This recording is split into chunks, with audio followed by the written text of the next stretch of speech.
I think we're ready to start.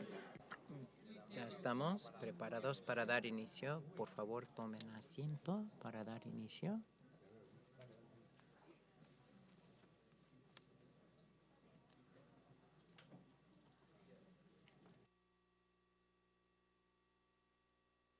Good morning, everyone. Buenos días a todos. Mi nombre es Ted Pecón. Yo soy investigador principal en la iniciativa de América Latina en Brookings.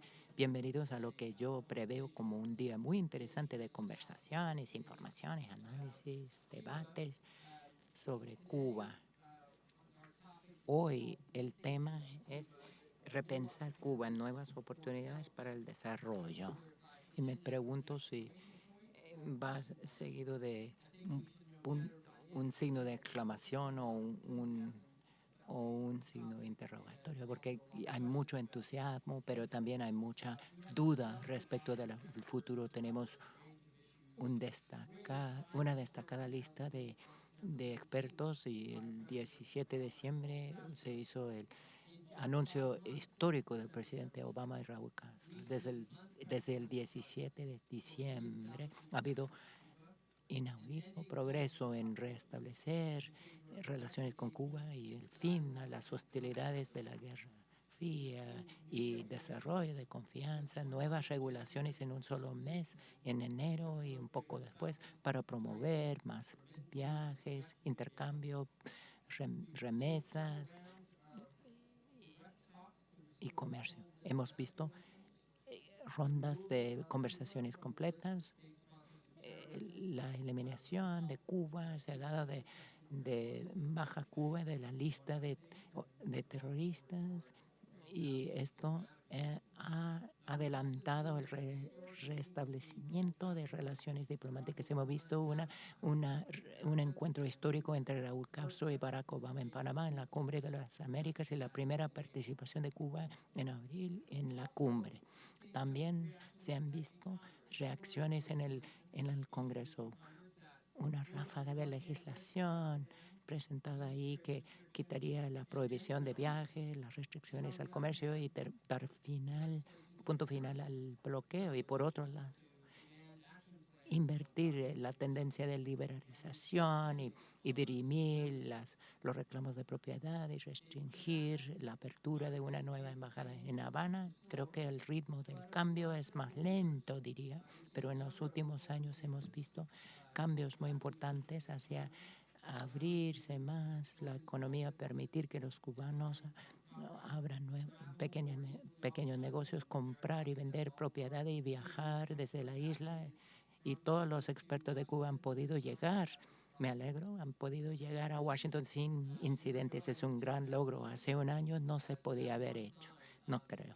Es un indicio de la capacidad de tener mayor intercambio y contacto con la gente de la isla. Hay grandes desafíos, reforma en el mercado laboral, reforma de la ley electoral y regulaciones de monedas y cosas mucho más de que vamos a hablar hoy. Vamos a hacer un balance de estos cambios, examinar las tendencias en la economía cubana en el contexto de esta distensión en las relaciones entre Cuba y Estados Unidos y evaluar oportunidades económicas con Cuba. Y quiero agradecer a los organizadores de la conferencia. Vamos a estar tuiteando con Tweet Cuba Growth. Hay que marcar eso y hacer comentarios. Tenemos más personas que las que caben aquí en esta sala y si salen y ya no hay un asiento aquí, por favor, en el otro lado del pasillo hay otra sala con una pantalla y traducción. Vamos a tener una pausa para un café muy rápida después del segundo panel, como a las 11, y luego el almuerzo. A un lado, por esta puerta, va a haber sándwich y tentempiés por media hora entre las 12:30 y la 1, y vamos a reiniciar con el programa a la 1. Va a haber presentaciones por PowerPoint en el transcurso del día. Por último, para la traducción, el canal 2 es para el inglés y el 10 es para el español. El canal 10 es español. 2 inglés, 10 español. Vamos a comenzar hablando de las macro tendencias en Cuba. Y primero, Stephen Selig, quien es el subsecretario de Comercio para Comercio Internacional en el Departamento de Comercio aquí en Washington. Fue confirmado en su cargo hace un año por el Senado de Estados Unidos y, entre otras cosas, él dirige la Administración de Comercio Internacional que desarrolla la política comercial en la economía global. Es una cartera muy ajetreada, muy difícil en estos días. Nos alegramos contar con su presencia. Fue ex ejecutivo de Merrill Lynch, de Bank of America. Tiene mucha experiencia en Wall Street, en Estados Unidos, en adquisiciones y fusiones, en Global Investment, en la inversión global y en la banca y valores y acciones bursátiles. Aquí entiende muy bien la dinámica de la economía y el papel de las empresas norteamericanas para apoyar esa dinámica. Va a dar una introducción breve y luego va a haber tiempo para escuchar a 2 de los comentaristas. Primero, Juan Triana Cordovi es profesor en el Centro para el Estudio de la Economía Cubana en la Universidad de Habana. Y cuentan con sus datos biográficos por escrito, por lo que no voy a profundizar, pero hemos llegado a conocer a Juan en muchos talleres de expertos, conjuntamente con la Universidad de Habana, enseña economía cubana en el Departamento de Economía de la Universidad y recorre la región mucho dando presentaciones sobre la situación económica de Cuba y la economía, y tiene su doctorado en economía de la Universidad de Habana. Luego Archibald Ritter. Archibald es un profesor investigador muy distinguido en el Departamento de Economía en la Facultad Norman Patterson de Asuntos Internacionales en Carleton, Universidad de Canadá, Ottawa. Arch viene estudiando y examinando Cuba durante muchos años, además de economías de África. Nos viene con mucha experiencia tanto en la academia, también en el gobierno, en la ONU.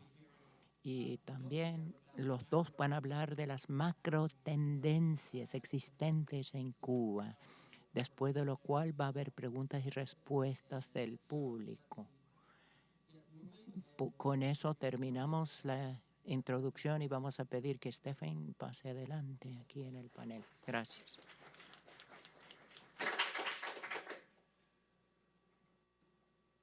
Good morning, everyone. Buenos días a todos. Me gustaría primero iniciar agradeciendo a Ted y a Brookings por la invitación, por tener la oportunidad de hablar con ustedes hoy. Esta organización que nos dice, Ted, que va a celebrar su centenario, su aniversario de centenario, para adelantar sólida política pública. Obviamente es un tributo a Ted y su equipo en la iniciativa de América Latina y todo lo que hacen respecto de las relaciones entre Estados Unidos y Cuba. Y como jefe de ITA, como ha dicho Ted, yo me encargo de avanzar la agenda de inversión y comercio internacional. Les agradecemos por todo lo que nos han brindado en esta colaboración.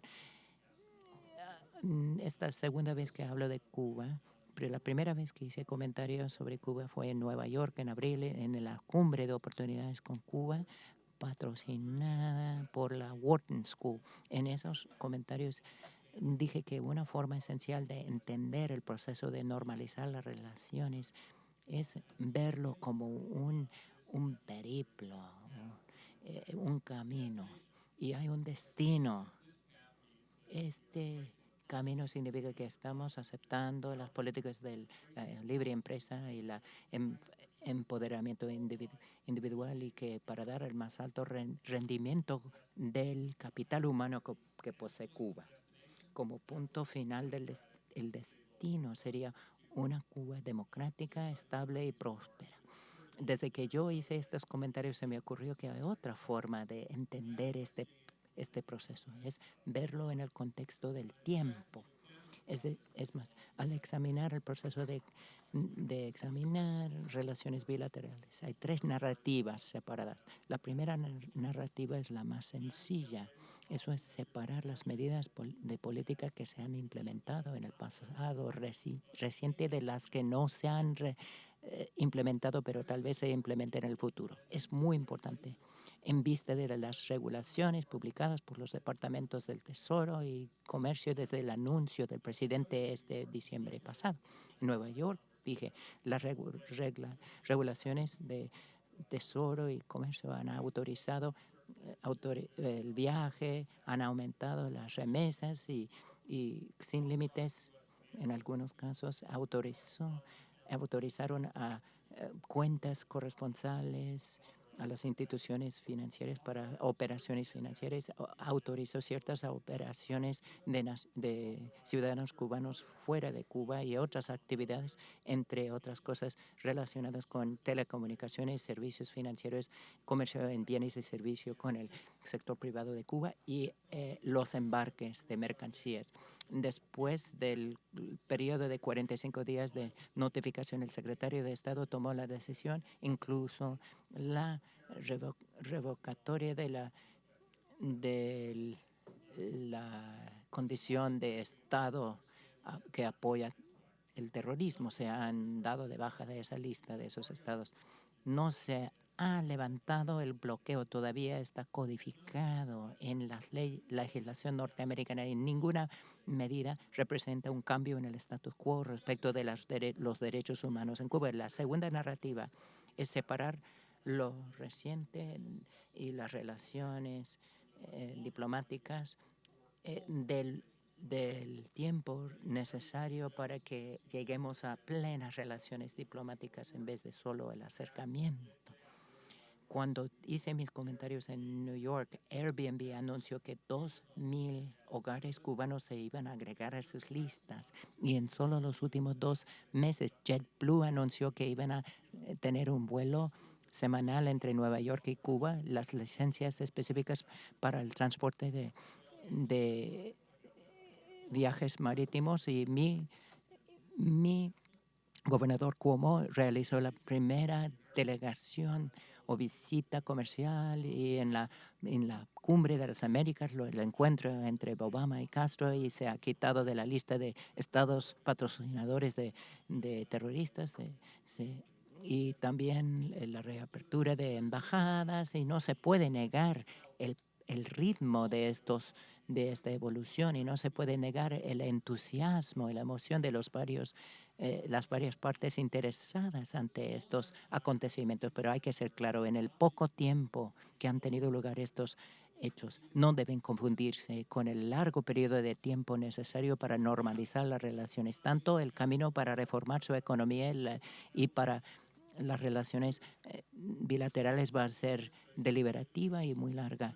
Desde nuestra perspectiva hemos optado por el compromiso y no el aislamiento, por lo que creemos que vamos a poder colaborar con Cuba en varios temas, en alentar a Cuba a aceptar el mercado libre en favor del crecimiento. Cuba ya gradualmente ha empezado a abrir su economía. Richard Feinberg, aquí en esta primera fila, explicó estos cambios en una publicación, La Nueva Economía Cubana.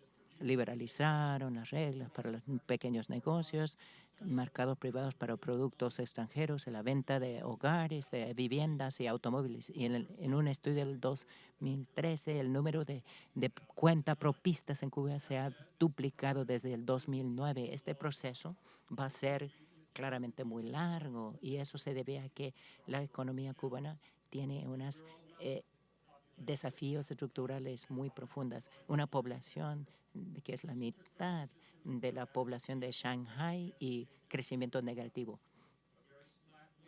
Un mercado laboral muy flojo porque 600,000 empleos se eliminaron del Estado y un sector industrial que produce menos del 50% del nivel de 1989, según el informe de Richard. Y la población va envejeciéndose y eso va en contra de la tendencia en el resto del mundo en desarrollo. Montreana va a hablar de esto más después. Y estos últimos puntos hacen transición a la última narrativa. Se puede decir que la economía cubana se puede describir como una que está congelada en el tiempo. El mejor ejemplo de esto es el nivel de desarrollo en relación con otros países de la región, por lo que vale la pena comparar el crecimiento cubano con 4 naciones que han aceptado el libre mercado, el empoderamiento individual y desarrollo de institutos: Chile, Colombia, México, Perú.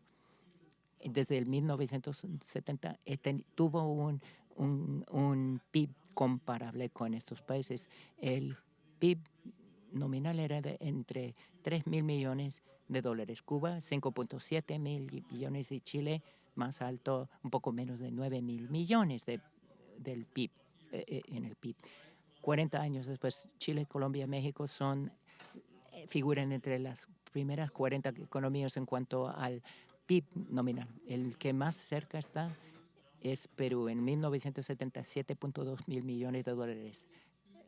El PIB de Perú ahora es 202 mil millones de dólares, casi 3 veces más el valor del PIB de 68 mil millones de dólares en la economía actualmente. México, en cuanto a México, en 1970, el de Cuba era 16% del de México. 40 años después, Cuba lo tiene 6% de 1.3 billones de dólares de su economía en 4 años. 40 años no solamente formaron la Alianza Pacífica, 3 ya están negociando el TPP, la Alianza Transpacífico. Eso muestra el nuevo derrotero que estamos fijando con Cuba. Este nuevo derrotero no va a significar un retroceso, sino que esperamos que sea un comienzo. Vamos a ser claros.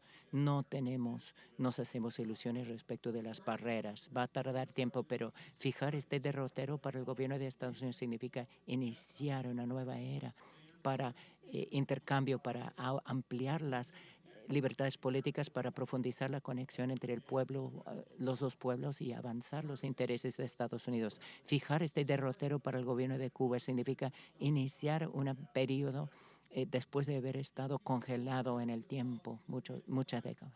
Si se compromete Cuba a la libre empresa, que ampliará las libertades políticas y mejorar la situación del pueblo cubano.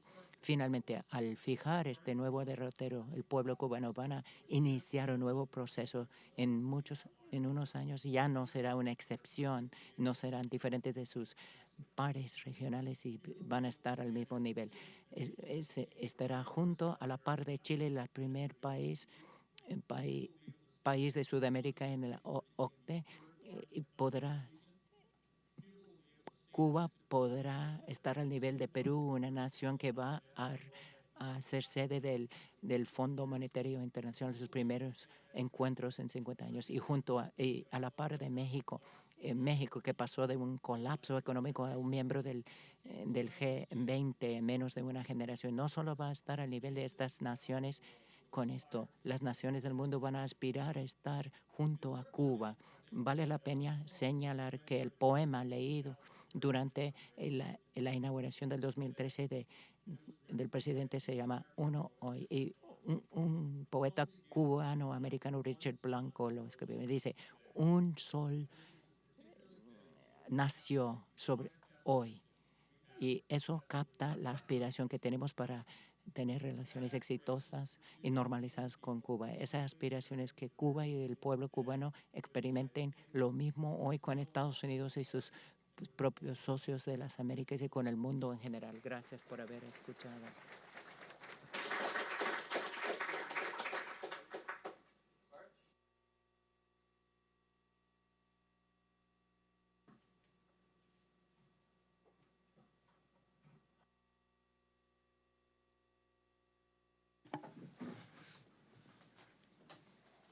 Great, thank you.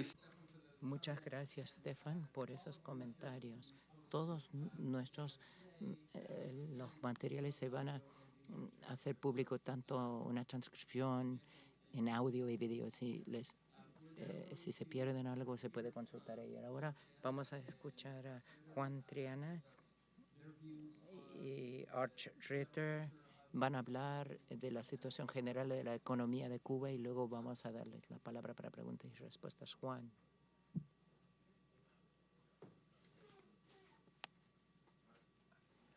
Thank you, Ted. Como mi inglés es muy malo, yo voy a hablar en español. Primero quería realmente agradecer a Brookings y a Ted por la organización de este evento, por invitarnos a discutir una vez más sobre Cuba. Voy a intentar hacerlo pausadamente en los 7 minutos que tengo, ¿no? I have 7 minutes. Not 8, 7. Okay, good. It's good for me.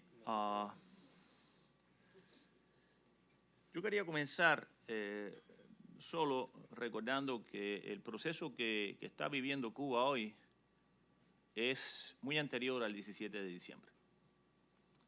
Es importante tener esa línea temporal. Yo creo que ese proceso comenzó en 1986-87, cuando la economía cubana se estancó, y después en los 90, que empezó a enfrentar una crisis profunda. Del 87 al 94, Cuba vivió un proceso de crisis y ajuste muy profundo.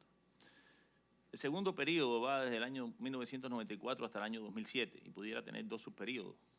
Pero fue un periodo de crecimiento económico, con mucha volatilidad, pero de crecimiento económico en la economía cubana y de la adopción de un grupo de políticas que abrieron relativamente la economía cubana y se la hicieron más descentralizada. Y el tercer periodo comienza, lógicamente, con el gobierno de Raúl Castro. Son 3 periodos con 3 historias diferentes. Y en este último periodo, bueno, la noticia importante es que realmente el 17 de diciembre la ecuación del desarrollo de Cuba puede cambiar de signo en uno de sus parámetros, que es la relación con Estados Unidos. Lo otro que quería hablar es que realmente en los últimos años el desempeño de la economía cubana, en los 5 últimos años, ha sido un desempeño en términos de crecimiento del producto, realmente un desempeño muy pobre. Hemos crecido a una tasa que está por debajo del 2,5%, algo que no es bueno.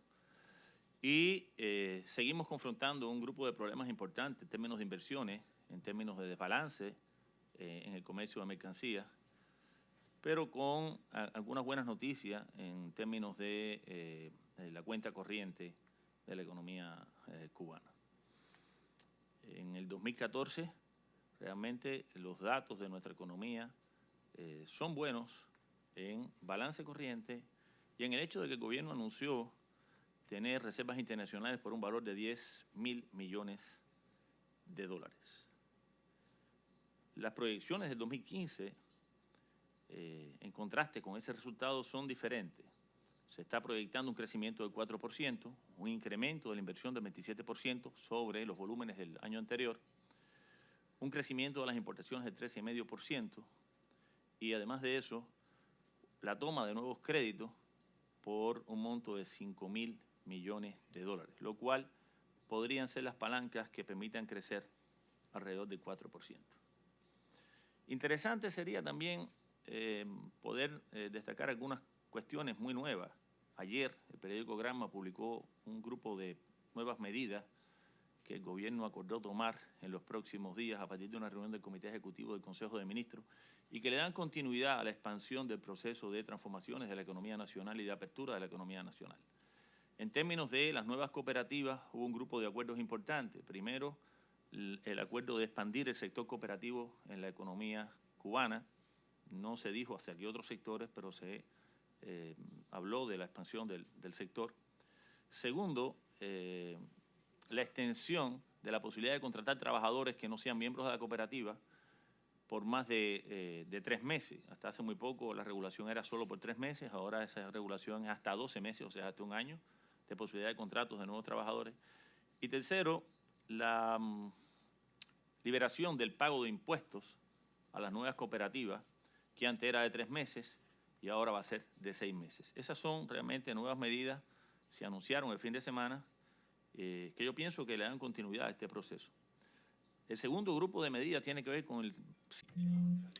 And then the second set, creo que es primera vez que se reconoce tan ampliamente cuánta dificultad tiene Cuba con su sistema bancario. Hay un acuerdo de modernizar el sistema bancario. De hecho, hay un acuerdo de separar las funciones estatales de la banca de las funciones empresariales de la banca. Hay un trabajo para actualizar el marco legal sobre cuál funciona, bajo cuál funciona el sistema bancario cubano y la creación de nuevos instrumentos y servicios bancarios para toda la población, incluyendo empresas y sector privado.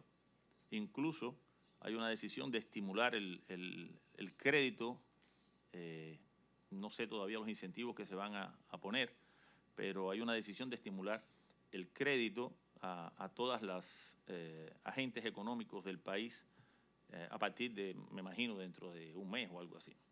Esas son algunas de las nuevas medidas que se tomaron hace un fin de semana y que hablan de la continuidad de ese proceso. ¿Qué más se ha hecho? Bueno, en términos de hace 2 años acá se aprobaron un grupo de medidas, una nueva ley de inversiones, la apertura de una zona especial de desarrollo, la transformación de la empresa cubana para darle más estatal, para darle más capacidad de decisión.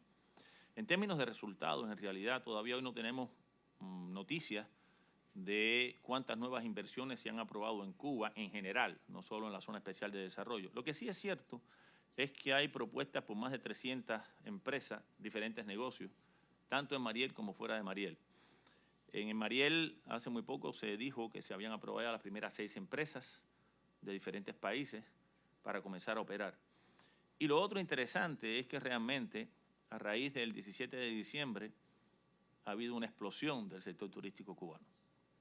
El sector creció en los primeros 4 meses en más de un 14%, y en especial el turismo norteamericano, de ciudadanos norteamericanos a la isla, ha crecido en más de un 20%. Eso, sin lugar a dudas, es un dato significativo.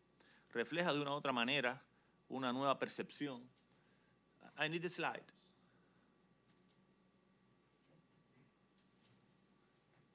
Can we get the slide up, the PowerPoint? Please. Necesitamos la diapositiva, por favor, si la pueden proyectar. Gracias. Traigo acá una encuesta hecha por una empresa con sede en la Florida sobre el ambiente de negocios en Cuba a empresarios extranjeros que tienen empresas y trabajan en Cuba. Lamentablemente perdí la encuesta anterior y no puedo hacer las comparaciones, pues no sé dónde la puse aquí en este aparato, ¿no? Pero yo creo que es interesante sobre todo las respuestas que han dado esos empresarios a esta encuesta. Yo le traigo 4 de esas respuestas. La primera tiene que ver con cómo ven el futuro de las inversiones de sus empresas en Cuba en los próximos 24 meses, y ahí la respuesta es muy positiva, en realidad. Es abrumadoramente positiva. A mí me sorprendió incluso esa respuesta. La segunda, please, the next. La segunda también es muy positiva, si tenemos en cuenta que solamente hay un 10% que piensa que sus negocios pueden decrecer en el país en los próximos años. 50? No, the second. Yo puedo ir ahí. Next slide. Yo puedo ir ahí. Tranquilo, tranquilo. Yo no sabía que eso iba a pasar.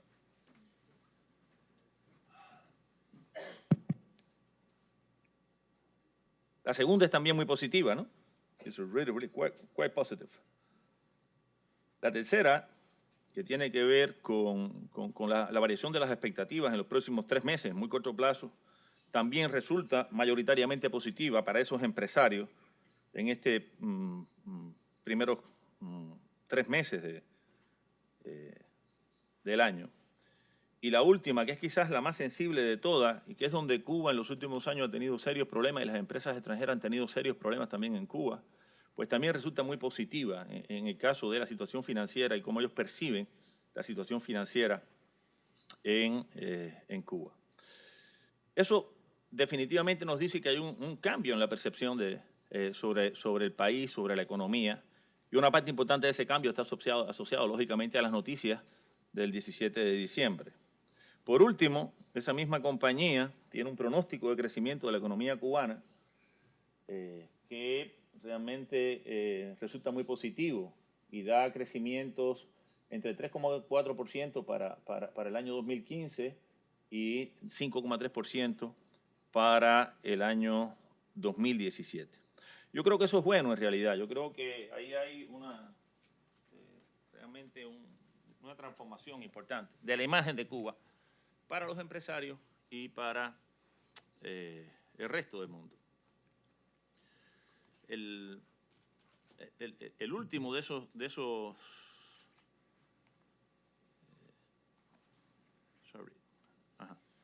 el último bueno, no es el último.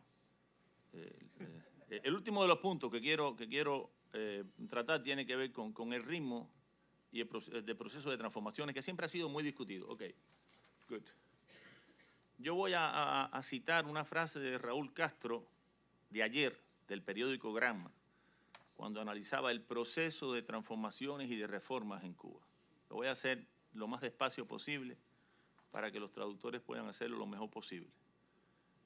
Dijo Raúl Castro: son seres humanos los que elaboran las propuestas, los que las aprobamos, los que dirigimos el país. No siempre se tiene la experiencia en estas tareas, por eso lo que hagamos debe estar sometido constantemente a la crítica constructiva. Yo creo que el ritmo del proceso de transformaciones en Cuba tiene un primer elemento que lo frena, que tiene que ver con la experticidad para afrontar y enfrentar ese proceso. Y ahí, of course, Cuba have a lack of expertise. Y el segundo tiene que ver con un grupo de fronteras que están difusas, que no se han resuelto ni desde la perspectiva teórica y académica, ni tampoco desde la perspectiva política. Hay algunas de esas fronteras que realmente pesan en ese ritmo. Entre ellas está la definición de lo estatal y lo no estatal, el manejo de la propiedad y de la gestión, la relación entre planificación y mercado, la experiencia de un gobierno muy focalizado en obtener renta, más que en tener políticas que promuevan la productividad y la eficiencia y el crecimiento. Serios problemas a la hora de resolver en estas nuevas condiciones la equidad. Son de esas fronteras difusas que no tenemos y que lógicamente requieren nuevas instituciones en nuestra economía. Y por último, para que usted no me llame la atención, quería lanzar algunas ideas después del 2015, porque hasta ahora casi siempre nos concentramos en el pasado y en el presente. Hay que pensar además que lo que Cuba enfrenta a partir de este año es muy serio, porque hay una combinación de procesos y coincidencias de muchos procesos diferentes. En el 2016 Cuba tendrá un nuevo Congreso del Partido Comunista de Cuba. Habrá modificaciones importantes de la Constitución del país. Se discutirá en su primera etapa un programa de desarrollo a largo plazo. Habrá una nueva generación de líderes políticos manejando el país.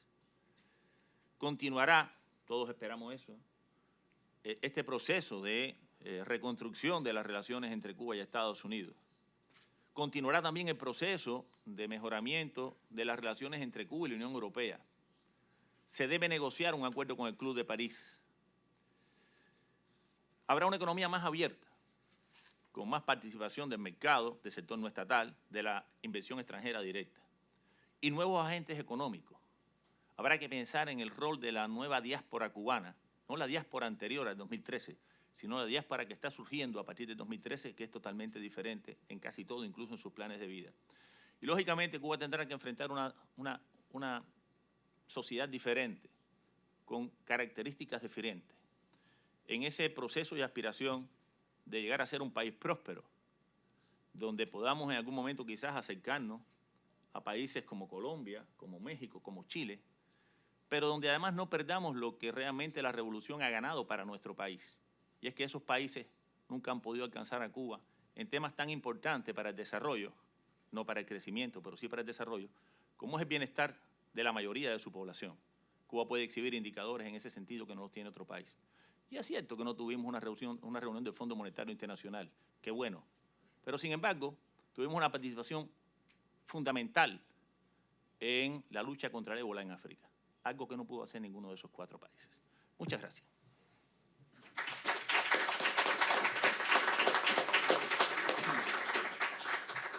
Thank you, Juan. I think that was a great way to start. Gracias, Juan. Fue un muy buen comienzo, ese vistazo detallado incluso de todo lo que está ocurriendo. Art, sus comentarios, por favor. Sí, muchas gracias. Es un gran placer y privilegio encontrarme aquí en Brookings. Muchas gracias, Ted, por la oportunidad. También es maravilloso estar aquí en Washington y participar de esta conferencia tan positiva acerca de Cuba. Cuando estaba tratando de resumir mi mensaje, el título que se me ocurría era La economía cubana, los buenos tiempos que nos esperan.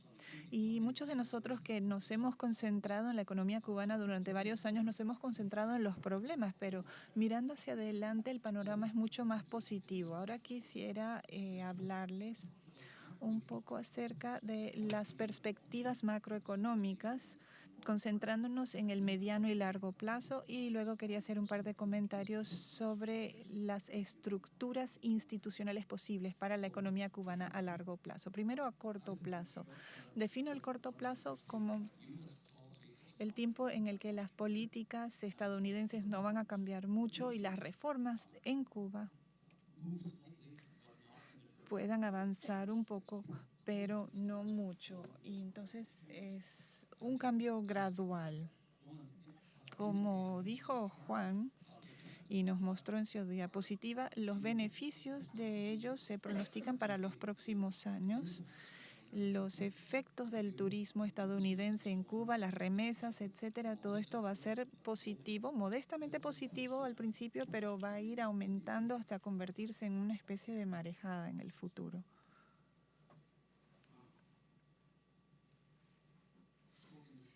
Entonces, a corto plazo, los resultados lucen bien, no sumamente fuertes, pero bien. En el mediano plazo yo veo una normalización total, pero sin cambios drásticos en las políticas económicas en Cuba.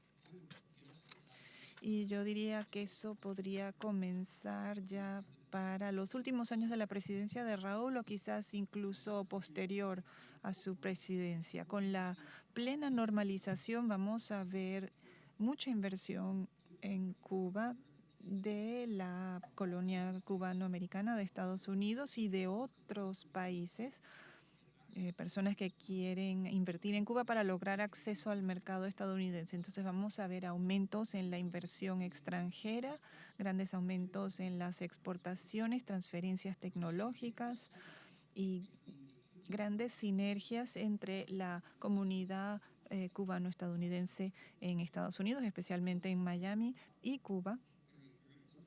Y creo que eso va a dar un muy buen fruto. Una pregunta que tengo sobre un elemento ambiguo es Mariel, la zona de procesamiento de exportación construida por Brasil. Eso va a haber que pagar esa deuda, eso está procediendo lentamente y la dificultad, hay un par de problemas con esto.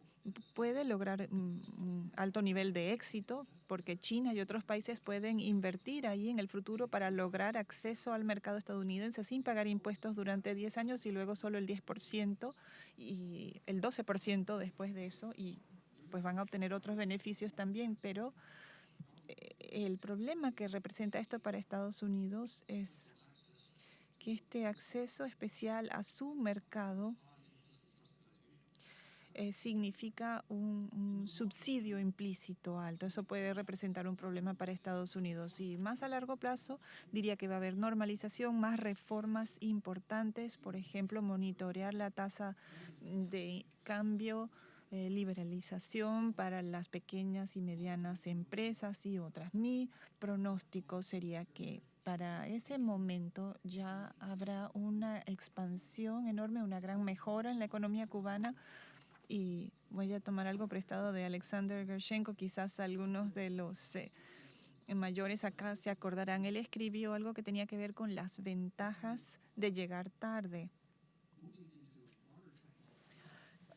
Adoptar las tecnologías modernas más tarde significa que uno adopta las mejores, las más recientes. Entonces Cuba está muy atrasada en la tecnología y todo esto lo va a poder incorporar a servicios, agricultura, construcción, etcétera. Y eso va a aumentar la productividad en todos los sectores de la economía y el resultado va a ser muy positivo. Entonces, mi idea es que a lo largo del tiempo, Cuba va a empezar a irle muy bien. Un comentario que quisiera hacer, si tengo tiempo, sobre las estructuras futuras de las instituciones. Podría haber una gran variedad de alternativas en este sentido, hoy en día tiene una economía mixta. Las cooperativas, el sector privado, el sector estatal, este se va a encoger y las cooperativas van a ampliar, el sector privado se va a ampliar y quizás las empresas conjuntas entre el Estado y empresas extranjeras. Esto también creo que va a cobrar importancia. Y esto para mí me parece que plantea un problema. Aquí a manera de información, por una parte Cuba tiene una población importante de empresarios independientes. De hecho, Fidel dijo en los años 70 o en los 60 que quería que Cuba fuera una escuela gigante para el socialismo, pero ha resultado ser una gran escuela para los empresarios, por razones que no vamos a detallar ahora, pero hemos visto que ha surgido esta manera de utilizar la economía, pero además tiene empresas muchas estatales, muchas militares, muchas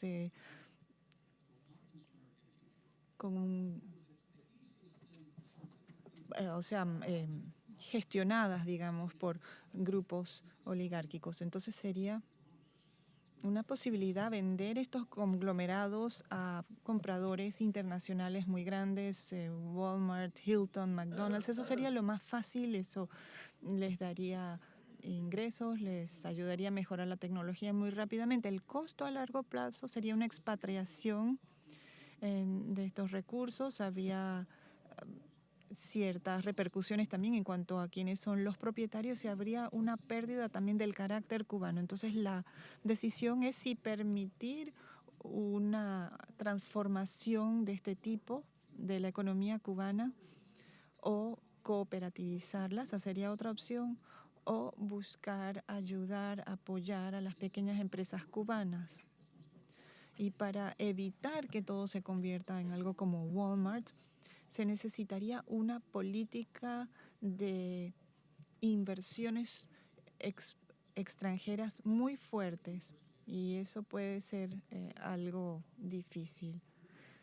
Me gusta mucho Toronto, me gusta mucho Miami, me gusta Cleveland más o menos, esto a manera de último comentario, pero yo no quisiera que La Habana se convirtiera en una copia de Toronto, por ejemplo. Definitivamente no de Toronto. Yo quisiera que Cuba pudiera mantener su carácter único y esto significaría cierto control sobre la evolución del sector privado y la inversión extranjera. Me gustaría que pudiera mantener su carácter cubano. Muchas gracias.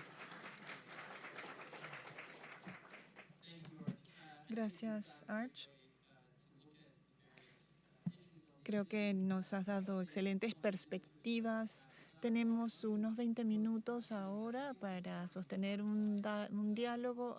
Aquí los comentarios de Arch me han dado la idea de una pregunta al hablar él de la normalización más reformas. Pues es muy esperanzadora esa idea, pero significaría muchos pasos diferentes, algunos hacia adelante, otros hacia atrás, y me pregunto si los otros panelistas nos puedan hacer algunos comentarios acerca de este periodo interino.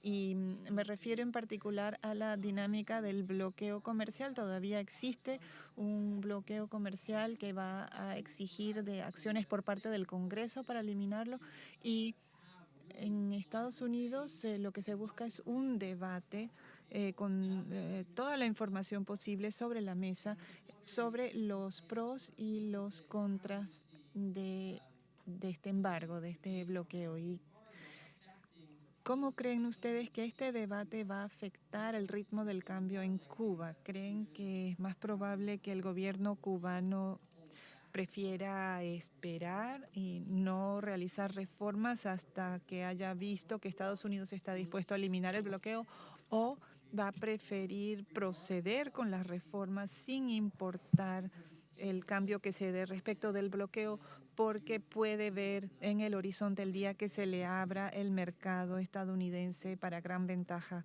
del mercado cubano? Sí, nos pueden dar sus comentarios los tres panelistas. colleagues to comment. Bueno, yo dejo los comentarios sobre la reacción en Cuba en manos de mis colegas, pero por supuesto sí se necesita una acción legislativa para eliminar el bloqueo y el presidente ha tomado muchas de las medidas necesarias para normalizar las relaciones, pero el Congreso tiene que aprobar legislación para que se confirme. Entonces, pues no voy a entrar en conjeturas acerca de los plazos, pero creo que el gobierno ha dejado muy en claro que este es su deseo. Y Ted, creo que tenemos que tener cuidado a la hora de mantener un paso adecuado para no perder el entusiasmo más adelante. Es decir, creo que aquí ha habido mucha emoción en Estados Unidos, tengo entendido que en Cuba también, y eso es de eso es reflejo la gran participación del público que tenemos hoy. Y espero que ese entusiasmo no empiece a reducirse si es demasiado lento el proceso. Creo que tenemos que ser vigilantes y seguir actuando dentro de los límites que tenemos, pero tenemos que poder ver en el horizonte el destino. Pues es un camino largo y tortuoso, como ya han dicho nuestros colegas. Y en mi opinión personal, sí va a ser un camino muy largo porque el bloqueo depende de una serie de leyes, no solo una. Entonces va a ser difícil eliminarlo en 1 o 2 años totalmente. Yo no preveo el final de este embargo en el próximo año. Respecto del proceso en Cuba y su ritmo, quiero comentar que el entorno lo es todo en los negocios. Si Cuba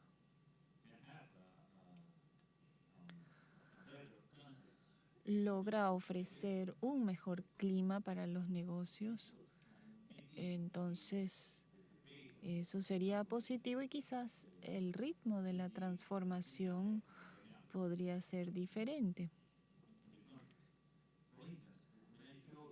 Por ejemplo, cuando les mostré la diapositiva sobre el entorno empresarial y las percepciones de los empresarios, para las empresas extranjeras ven que ya ha cambiado mucho. Y muchos grupos diferentes de empresarios están llegando a Cuba todas las semanas para olfatear, para ver qué está pasando en Cuba. Y es la primera vez que vemos realmente cerca de nosotros la luz al final de este túnel. Entonces, en mi opinión, creo que podría haber cambios positivos si la eliminación del bloqueo es algo que vemos que está avanzando. Muy rápidamente, quería decir que estoy de acuerdo con lo que se ha dicho. Creo que si el bloqueo concluyera rápidamente, lo cual no es probable, creo que eso instaría un proceso de reforma mucho más rápido en Cuba. Pero como ya lo han dicho, es un proceso tan complicado que no creo que el proceso de reforma se acelere tanto. Raúl Castro ha demostrado ser muy cuidadoso, muy cauteloso a la hora de hacer reformas, a diferencia de su hermano, quien hacía grandes reformas de manera muy repentina. Raúl parece ser mucho más cauteloso en sus acciones. Tiene todavía unos años más de su presidencia. Creo que él va a querer consolidar y ajustar las reformas que ya están en marcha. Quiere resolver el tema monetario también, pero ese es difícil de resolver. Entonces creo que el proceso de las reformas va a esperar, se va a esperar con eso hasta ver qué va a ocurrir con el bloqueo. Y otros dicen que el Congreso no va a empezar a trabajar en la eliminación del bloqueo hasta no haber visto algunos cambios en Cuba. Entonces creo que A final de cuentas, ambas partes tienen que tomar sus decisiones con base en sus propios intereses. Vamos a ofrecer el uso de la palabra para quien tenga alguna pregunta. Hay un micrófono que vamos a poner a su disposición y si se pueden identificar y realizar comentarios breves, se les agradece. Allá está Ricardo, por favor.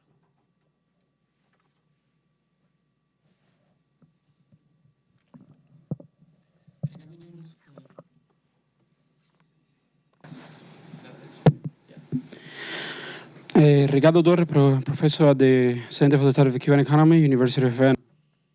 De la Universidad de Viena, ya que se mencionó la dinámica en Cuba, pueden ocurrir cambios en Cuba, en el Congreso de Estados Unidos, en Estados Unidos en general. Creo que hay que tener en cuenta también que los intereses van a ser muy diferentes de un lado y del otro. Y hay una gran asimetría entre Cuba y Estados Unidos en cuanto a las dimensiones económicas, el poder político, etcétera. Entonces, para tener, tener vínculos diplomáticos con Cuba no es algo tan importante para Estados Unidos, realmente es más simbólico. Pero para Cuba tener relaciones económicas plenas con Estados Unidos lo es todo, podría cambiarlo todo permanentemente desde todas las dimensiones posibles. Por eso creo que es comprensible que Cuba quiera proceder con cuidado para no hacer nada que pueda descarrilar todo el proceso. Entonces, repito, hay que tener en cuenta que existe una gran asimetría y hay que verla cuando analizamos la dinámica de este proceso. Y por cierto, todos lo sabemos, pero Cuba no le estaba imponiendo sanciones a Estados Unidos, era al revés. Así es que obviamente Cuba sufre porque es un país es un país pequeño y no es una gran prioridad estratégica para Estados Unidos en este momento. No lo es, no es importante. Entonces, pues es importante entender que es un país pequeño y que para Cuba todo este proceso es sumamente importante. Por eso es comprensible, en mi opinión, que Cuba proceda como lo hace. Gracias. Un comentario más porque, por supuesto, estamos de acuerdo de que desde la perspectiva económica, tenemos puntos de partida muy diferentes. Pero quería decir también que creo que sí tenemos ciertos intereses en común, es decir, ambos países esperan que estos cambios que ya se han realizado y los que están por realizarse van a facultar al pueblo cubano, van a ayudar a Cuba a tener una mayor apertura y prosperidad. Eso es algo que quiere Estados Unidos, creo que es algo que también quiere el gobierno de Cuba y espero que ese destino, tenerlo en la mira, nos ayude a transitar juntos por este largo camino. ¿Otras preguntas? Un micrófono para allá, por favor.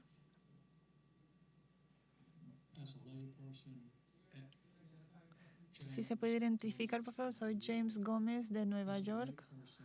Como persona no experta en el tema de Cuba, quiero saber qué más se puede hacer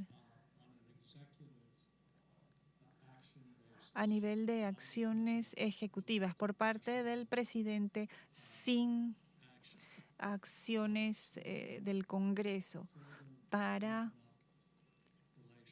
abrir aún más las relaciones con Cuba o normalizar las relaciones entre los dos países. Sí, entiendo. No sé si puedo darle mucha precisión en cuanto a medidas ejecutivas adicionales. Lo que sí le puedo decir es que lo que estamos haciendo, lo que está haciendo todo el gobierno del presidente Obama es hablar acerca de los beneficios deseados para este proceso, a donde esperamos que nos llegue. Y de hecho hay un consenso total en el gobierno de que las medidas anteriores no funcionaron y que esto es algo que buscamos nos ayude a avanzar. No solo es el bloqueo, en el Departamento del Comercio también hay ciertas limitantes en cuanto a lo que podemos hacer. Como dijo Ted, está la idea también de avanzar nuestros objetivos comerciales. Por ejemplo, no se nos permite dar ayuda para la exportación a empresas estadounidenses, solo las que están dentro de una muy estrecha franja de empresas. Entonces no es una sola ley, como ya dijimos, es toda una trama, toda una red de leyes diferentes. Así es que vamos a ver a dónde podemos llegar. Permítame comentar sobre esta pregunta muy importante. Es un debate continuado sobre la autoridad del presidente para profundizar más los cambios. En general, en los últimos años, la idea era que las facultades del presidente eran evidentes respecto de lo que podía hacer, las excepciones del bloqueo. Desde el anuncio de diciembre, el presidente ya ha agotado casi toda esa autoridad, esa facultad para hacer lo que se puede. Ahora le recae la carga sobre los actores por el lado de Estados Unidos para aprovechar los cambios efectuados por el presidente. No solamente los viajes y las remesas, podemos profundizar más las oportunidades de comercio y la economía. Tal vez no solo con el Departamento de Comercio, sino por iniciativa privada. El Airbnb es un buen ejemplo de lo que el mercado puede hacer para involucrarse en el mercado cubano, que va muy de acuerdo con el enfoque político que menciona Stephen, de empoderar al pueblo cubano para que realicen sus propias actividades económicas. Más se puede hacer, sobre todo en la beneficencia y las caridades, organizar, se puede hacer mucho más. Se puede hacer y debemos poner larga masa a los ladrillos de esta estructura que estamos tratando de construir para aprovechar estas modificaciones. Lo que puede hacer el presidente, no mucho más. Yo creo que le corresponde al Congreso realizar su propio debate. Y por mientras que otros actores suplan la falta. Llenen el verbo, muchas manos, 3 a la vez. Vamos a ver, aquí en medio. Rolando Irán, un abogado, Rolando Ayenillán. Volviendo a la pregunta sobre qué más se puede hacer, qué otras acciones se puede tomar en cuanto a regulaciones, al dar de baja Cuba de la lista de países terroristas, va a haber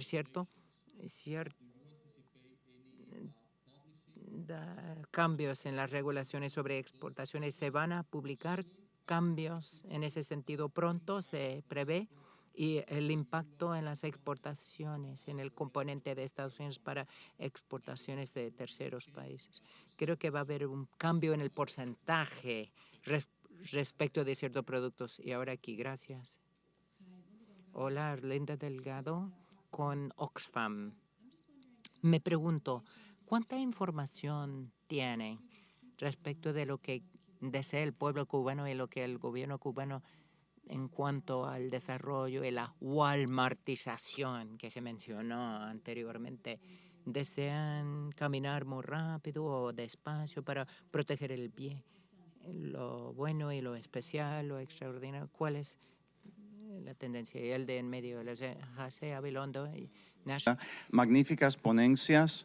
Me parece que todos estaban comentando sobre acción oficial, decisiones del Estado.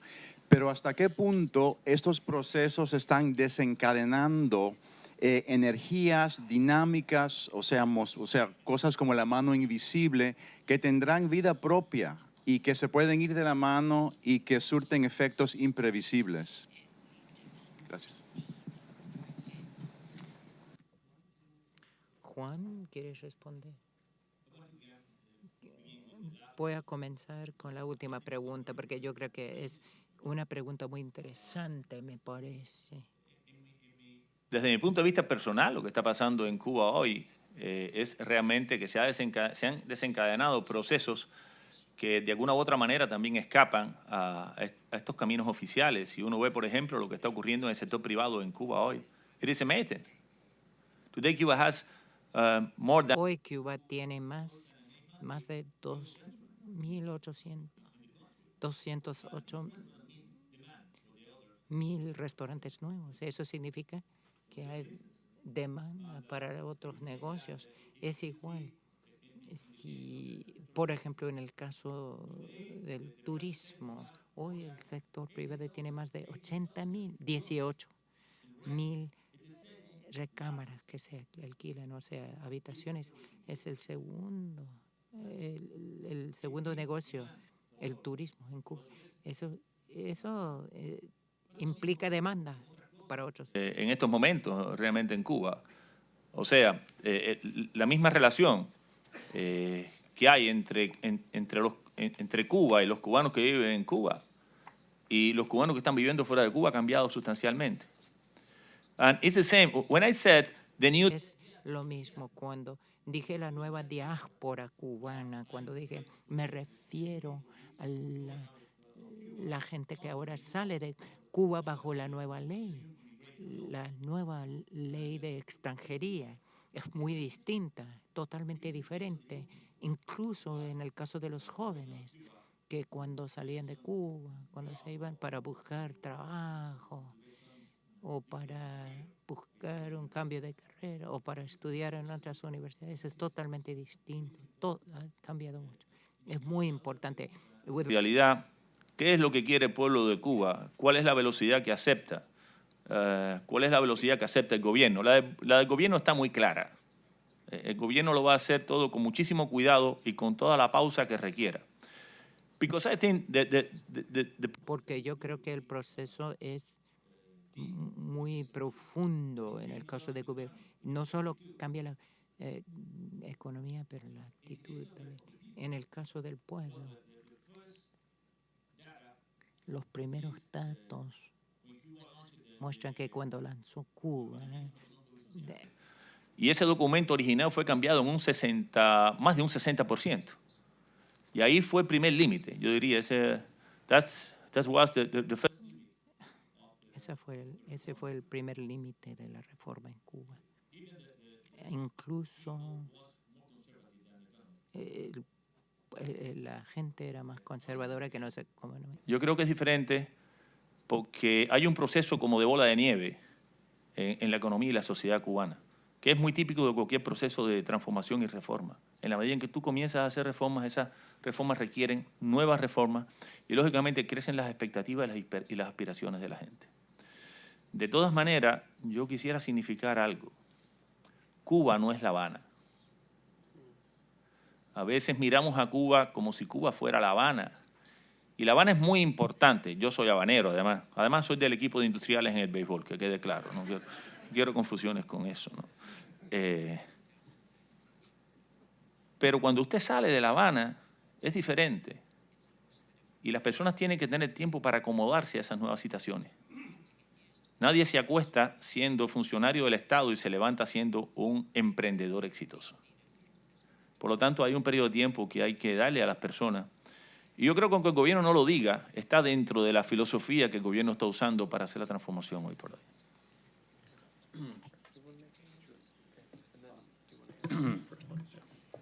Just a comment on Solo un comentario sobre lo que desea el pueblo cubano. No pretendo saberlo, pero estuve en Cuba en abril por un tiempo. Lo que me llamó la atención es el optimismo de todas las personas que conocí. Era un ambiente muy cambiado. Una encuesta muy interesante en el Washington Post salió hace un mes. Cualquier encuesta en Cuba tiene dificultades, pero me parece una de las mejores encuestas que he visto son del 97% o 90% estaba a favor de la normalización. Tenían una lista de los objetivos personales más importantes. No recuerdo bien los componentes de la lista, pero daba cierto indicio. Pero lo que sí recuerdo es que le preguntaron al pueblo cubano que si tienen una opinión favorable de Fidel, Raúl y Obama. Y estas cifras sí las recuerdan. Fidel 41%, Raúl 46%, favorable, Obama 58%. Eso me llamó la atención. 80 creo que está diciendo, me llama mucho la atención, pero en Canadá se obtendría exactamente el mismo resultado. Bueno, rápido, responde a la primera pregunta. ¿Cómo las empresas pueden aprovechar las oportunidades actualmente existentes antes de que se levante el bloqueo en el futuro? Es importante, obviamente, que las empresas norteamericanas que entiendan las categorías de bienes y servicios que actualmente se pueden exportar hacia Cuba. La mejor forma de hacerlo es abordar preguntas específicas a dos lugares: el Buró de Industria y Seguridad BIS en el Departamento de Comercio de Estados Unidos, o a la Oficina de Bienes Extranjeros del Departamento de Tesorería de Control, OFAC se llama por sus siglas. Son las dos dependencias del gobierno que te pueden ayudar. Como ex empresario hay que conocer bien a fondo el mercado, el cliente, hay que entender los desafíos para tener éxito en vista de las restricciones existentes. Me temo que se nos ha acabado el tiempo, ya vamos a tener más tiempo para profundizar más en alguno de estos temas. Por favor, permanezcan en su asiento, solo vamos a cambiar los panelistas y vamos a empezar enseguida. El siguiente panel tendrá que tratar el tema de financiar el crecimiento, desarrollo y comercio de Cuba, parte del gran acertijo. Gracias al